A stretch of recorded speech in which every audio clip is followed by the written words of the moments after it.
Setyembre 11, 2001. Isang malungkot na trahedya, isang karumal-dumal na krimen. Ang official version, 19 na Muslim fundamentalists, mga di umano'y miyembro ng grupong Al-Qaeda sa pamumuno ni Osama bin Laden, ay nang hijack ng 4 na commercial airliners. Ginamit nila ang mga eroplanong ito bilang sandata laban sa 4 na targets. Ang World Trade Center Towers 1 and 2 sa New York, simbolo ng kapangyarihang pang-ekonomiya ng Estados Unidos. Pentagon, simbolo ng kapangyarihang militar ng Estados Unidos. At isa sanang eroplanong itatarget nila either sa White House or sa Capitol, simbolo ng kapangyarihang sibilyan at politikal ng Estados Unidos. 3 dito ay umabot sa targets nila. So bumagsak ang Towers 1 and 2 ng World Trade Center. Nagkaroon ng malaking butas sa isang panig ng Pentagon. At ayon pa rin sa official version, ang pang-4 na eroplano ay naligtas. Nag-crash ito sa isang bukid sa Shanksville, Pennsylvania dahil di umano sa pagiging bayani ng mga pasahero ng airliner na yon, ang United 93, at nilabanan di umano nila ang mga hijackers kaya bumagsak ang eroplanong ito sa bukid. Yan ang official version ng 911. Pero habang tumatagal ang panahon, unti-unti may mga tanong na umuusbong. Hindi lamang sa mga pamilya ng mga naulila, sa mga independent observers, at unti-unti pati na rin sa media. Maraming butas ang storya. Ang mga butas na yan ay narinig na natin sa ating unanswered questions kanina sa programa. At unti-unti, ang mga tanong, parang batong inilaglag sa tubig, nagkakaroon ng ripple effect. Maraming taong nakakarinig ng tanong or nakikipag-usap sa kanilang mga kaibigan, mga kapamilya na mayroon ding mga tanong. Unti-unti, ang mga tanong na yon ay lumalaganap. Sa kasalukuyan nga, ilang mga surveys ang nagsasabi na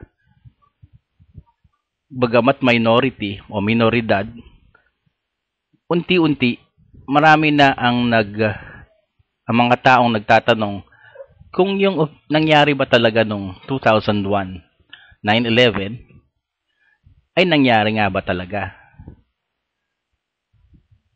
Or isang grupong terorista nga lang ba ang nagsagawa noon?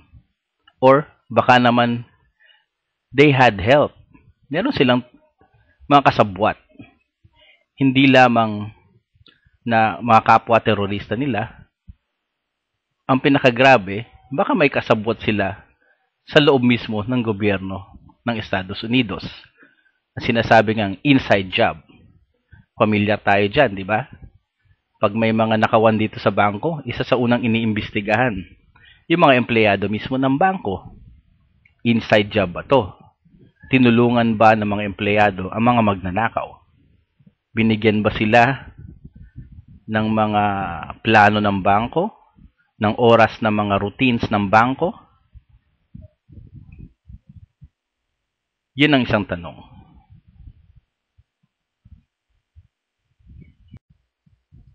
Sa loob mismo ng Estados Unidos, ang isang public opinion poll na nakatanggap ng malawak na attention ng media ay ang isinagawa ng Zogby International. Yung una, ginawa nung Agosto 2004. Doon sa survey na yon ay napag-alaman na 49% ng New York City residents at 41% ng mga mamamayan ng New York State mismo, kung saan pinakamatindi ang tama noong 9/11 sa Twin Towers. So 49% ng New York City residents at 41% ng New York State citizens ay yun ang sagot nila dun sa tanong na may mga elemento sa loob ng gobyernong Bush na nakakaalam in advance na may mga mangyayaring pag-atake noong September 11. So halos kalahati ng populasyon ng New York. Doon naman sa pinaka-latest nila, yung pangatlong survey nila noong 2007, napag-alaman na 51% of Americans want Congress to probe the Bush-Cheney administration regarding the 9/11 attacks, at 30% o isa sa bawat tatlong Amerikano ay gustong ipa-impeach ang presidente at that time.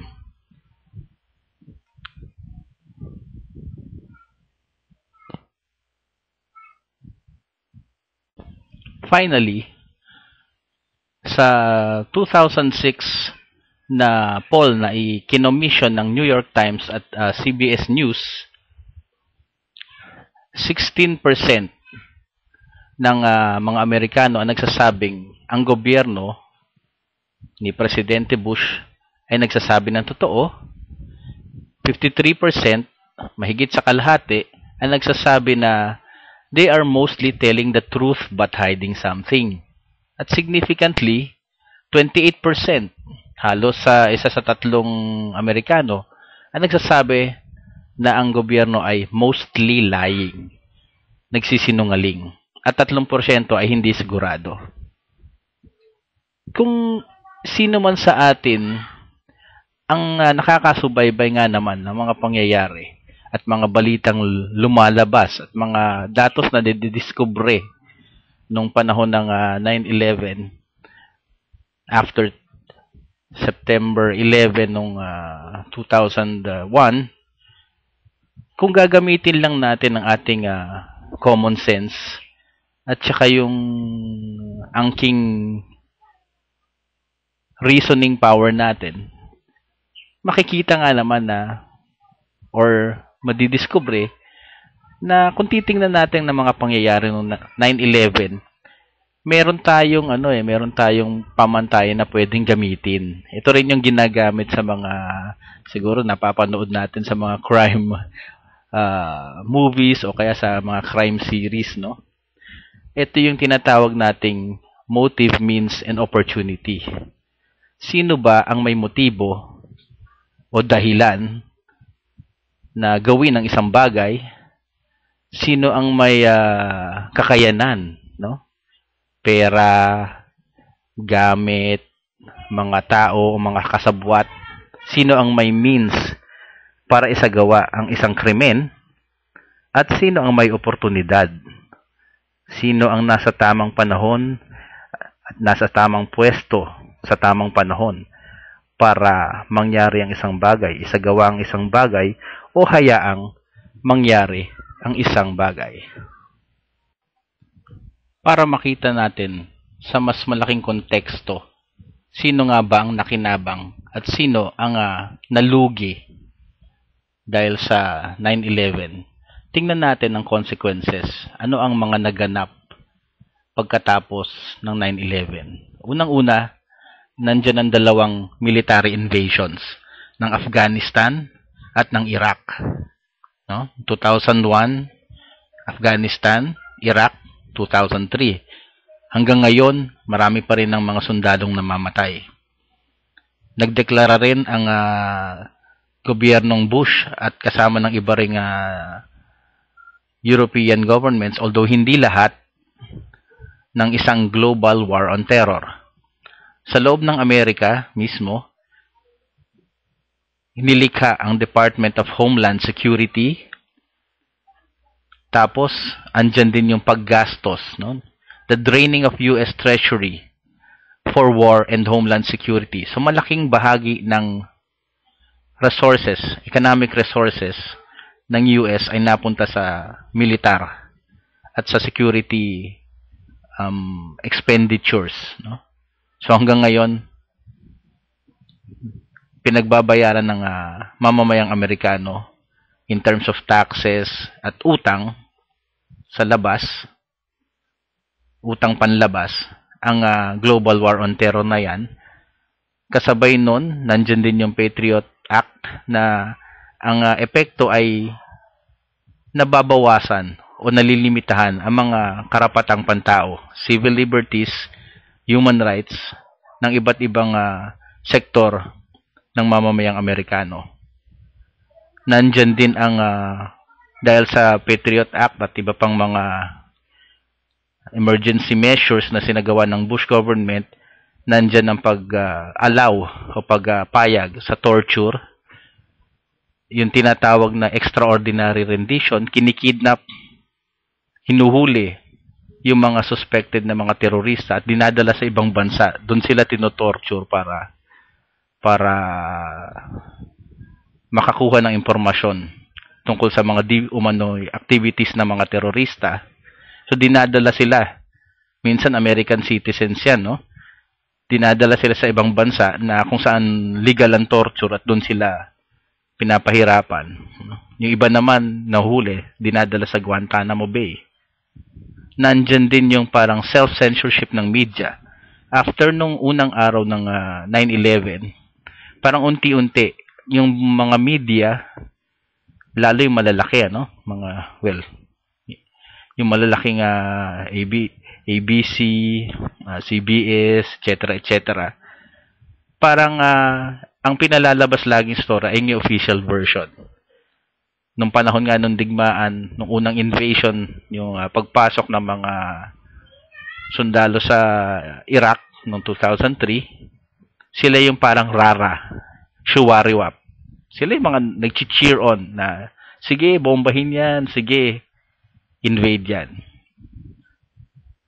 So, ilan lang yan sa mga epekto ng 9/11, no? Tingnan natin ngayon yung cost. Sino ba ang nahihirapan dahil sa mga pangyayari pagkatapos ng 9/11? Mahirap magkaroon ng closure, lalo na yung mga pamilya na mga naulila noong 9/11, kung hindi nila malalaman yung kumpletong impormasyon, yung katotohanan, ano talaga ang naganap. Sino talaga ang may sala? Sino ang salarin, no? Definitely, andyan yung mga terorista. Kumbaga, andyan yung mga magnanakaw, andyan yung mga masisamang loob. Pero, bukod dun sa kanila, meron bang insiders na tumulong? Hanggang hindi ito nabubunyag, kung ang 9/11 ay isang ang inside job, hanggang hindi ito nasasagot, ang mga katanungan ay nananatiling bukas, hindi magkakaroon ng katarungan, hindi magkakaroon ng closure ang mga pamilyang naulila noong 9/11. Ito po ay saganang akin lamang. Marami pong para sa mga feedback, mungkahi, at suggestions tungkol sa mga paksang gusto niyo pang matalakay natin sa ating programa, maaari po kayong magpadala ng email sa onydsubing@gmail.com. Yan po ay ONYDSUBING onydsubing@gmail.com.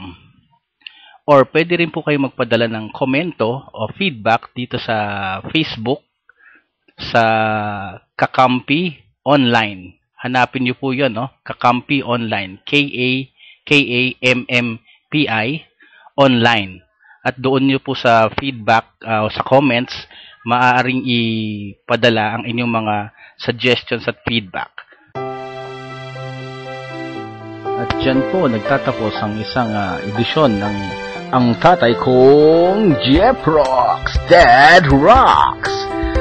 Sa ngalan ng aking katropa dito sa programa, ang anak kong si Dav Subing-Subing, kami po ay namamaalam at hanggang sa susunod na linggo, tayo hindi magkita-kita, magtenga-tenga ulit. makipagbalitaktakan sa radyo